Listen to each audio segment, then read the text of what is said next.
සුබ දවසක් සියලුම දෙනාට.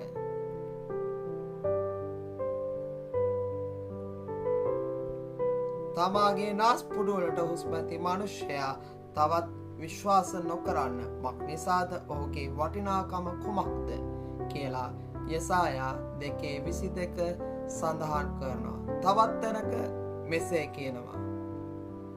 ස්වාමින් වහන්සේ මෙසේ කියනසේක මනුෂ්‍යයා කෙරෙහි විශ්වාස කරන්නා වූ මාංශය තමාගේ හස්තය කොට තබා ගන්නා වූ සිතින් ස්වාමින් වහන්සේ කෙරෙහි පහව යන්නා වූ මනුෂ්‍යයා ශාපලද්දෙක්ය කියලා යෙරමියා 17:5 සඳහන් කරනවා.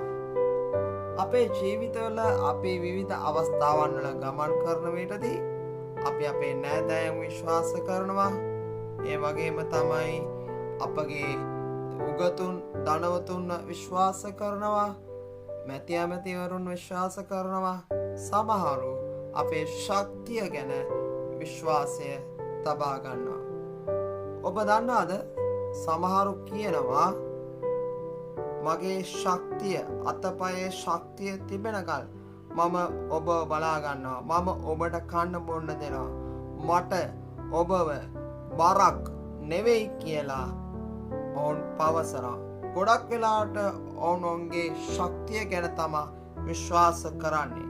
නමුත් ස්වාමින් වහන්සේ කියනවා තමාගේ ශක්තිය තමාව ශක්තිමත් කරගන්න තමාගේ ශක්තිය කෙරෙහි විශ්වාස කරන මනුෂ්‍යයා ශාපයකින් අවසන් වන වග.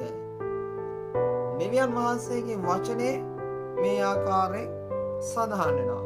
දෙවියන් වහන්සේ සොයන කෙනා සමිඳුන් කෙරෙහි විශ්වාස කරන කෙනා එතුමාව තරේ විශ්වාසය තබා ගන්නා වූ ඒ මනුෂ්‍යයා ස්වාමින් වහන්සේ මත පමණක් යැපෙන කෙනා භාග්‍යවන්තයෙක් කියලා උන්වහන්සේගේ වචනේ සඳහන් කරනවා. ඔබගේ විශ්වාසය කුමන ආකාරයේ විශ්වාසයක්ද? ඔබගේ විශ්වාසය කුමන ආකාරයකද පවතින්නේ?